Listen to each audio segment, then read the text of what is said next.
many people dream big dreams, but they never take any action. If you don't believe in yourself, you've already lost the battle. Not believing in yourself is a losing battle because either you won't try at all or you will convince yourself that you can't do it. And when you convince yourself that you can't do it, your results are going to confirm what you believe. So we are afraid to fail. Why? I told you, man. Shouldn't even try it, dude. Just chill out, relax. Why are you so crazy? Why are you so obsessed? So all that stuff drives the quitting mind, I call it. The mind wants to quit. The mind is tired. The mind thinks it's very deserving. So the biggest problem in this world is other people, not yourself. It's other people in your head. They are puppet mastering you pretty much on your life. I dare you to give up everything that is keeping you from your dream, to say no to all the negative influences. I dare you to pick up a book instead of a drink. I dare you to work harder than you think you did yesterday. I dare you to prove them wrong. I dare you to prove yourself right. You must be yourself if you want to experience your true purpose in life. If you're different, be different. Be different and do it with pride. If someone doesn't like it, if many people don't like it, who cares?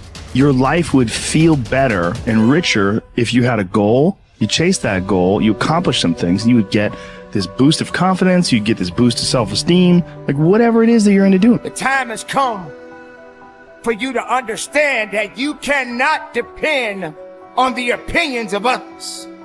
You cannot just trust in the opinions of others. You cannot allow other people to validate you, because you are just who you are. Nobody is going to be like you. You are the author of your autobiography. You write the story of your life. No one can write your financial story. No one can write your spiritual story. No one can write your emotional story but you. The pen has always been in your hand. The pen has always been in your hand. I say write a story that's going to be damn good to read.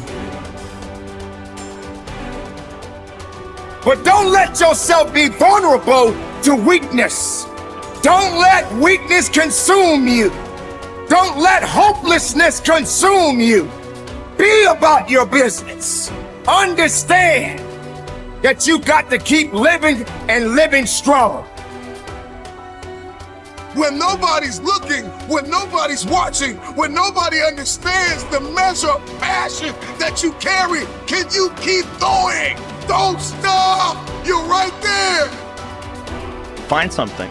Find a thing that you genuinely enjoy, because getting good at things you genuinely enjoy is extremely beneficial for young people, because it lets you know that, like, everybody thinks they're a loser. Every young person thinks they're a loser. At least a young person in the situation I was at. Like, I didn't know I wasn't a loser until I started winning, until I started doing martial arts. Martial arts taught me that, like, I could get better at stuff, that I wasn't really a loser. I just was someone who was, like, in a fucked up situation.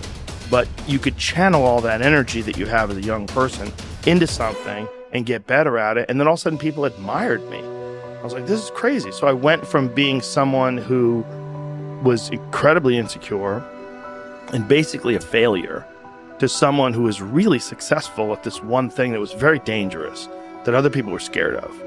And that gave me immense confidence and also a real understanding of the direct correlation between hard work and success. And kind of understanding that you're not a loser. Right. That there is a diamond in the rough. Yeah, and also an understanding that you can't listen to people. Because even my parents didn't want me to do martial arts. They didn't want me to fight. They didn't want me to do stand-up. There's like, you have to understand like who you are, and then in the face of other people's either criticism or, you know, lack of faith in your ability to succeed, you push through, and there's great benefit in that. And then you realize that you can kind of apply that to other things in life.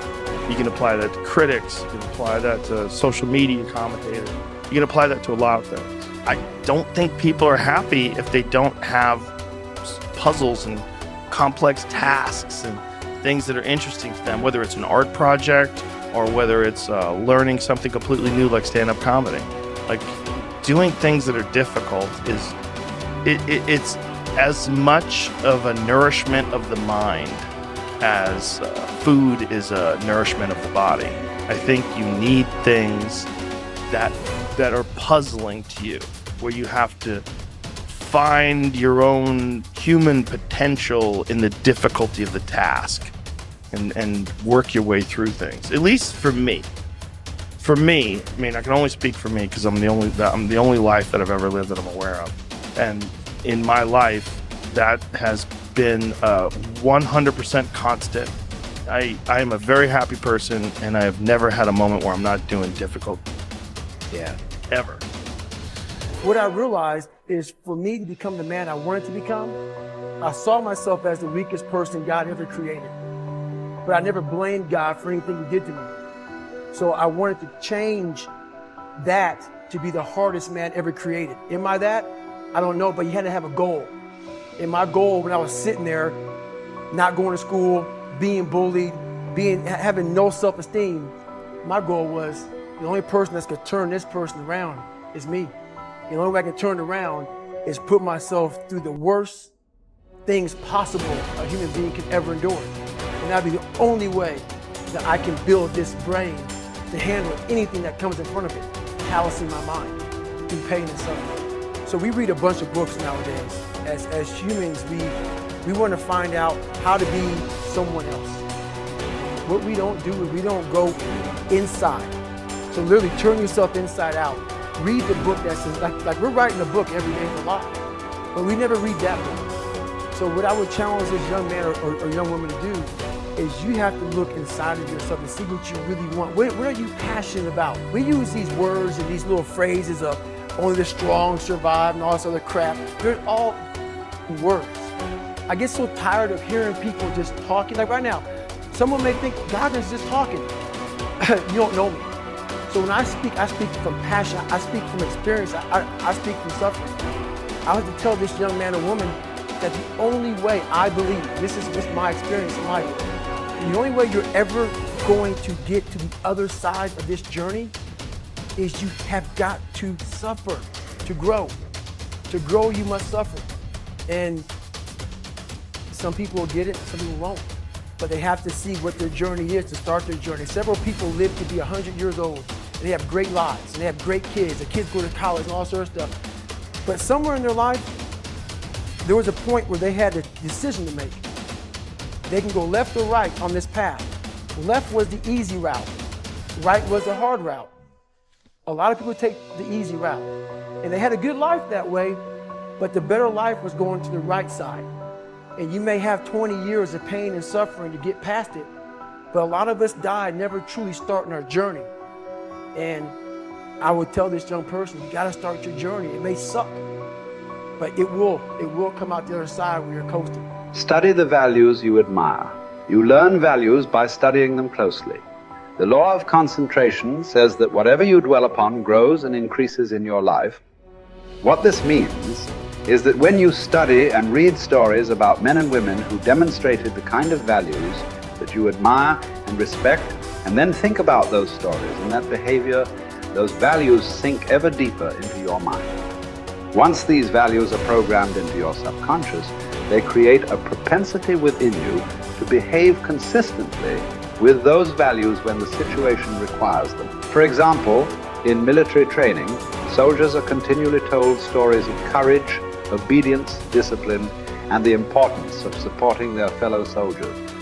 The more they hear these stories, discuss them, and think about them, the more likely they are to behave consistently with these values when they're under the pressure of actual combat. The core virtue of character is truth. Whenever you tell the truth, however inconvenient it may be at the time, you feel better about yourself and you earn the respect of the people around you. One of the highest accolades you can pay another person is to say that he or she always tells the truth. Emulate the people you most admire.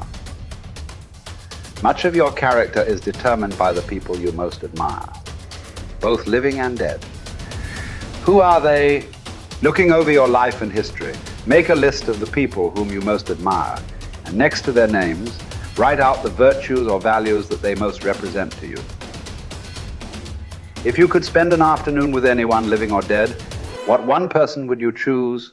Why would you choose that person? What would you talk about during your afternoon together? What questions would you ask, or what would you want to learn? Consider this as well. Why would that person want to spend an afternoon with you? What are the virtues and values that you have developed that make you a valuable and interesting person? What makes you special? Practice the values you respect. You develop values by practicing them whenever they are called for. As the Roman Stoic philosopher Epictetus said, circumstances do not make the man. They merely reveal him to himself. When a problem occurs, people tend to react automatically based on the highest values that they have developed up to that moment. We develop values by repetition, by behaving consistently with a particular value over and over again until it becomes a habit and locks in so that we come to practice it automatically. Men and women with highly developed characters behave in a manner consistent with their highest values, and they do so without thought or hesitation. There is no question in their minds about whether or not they are doing the right thing.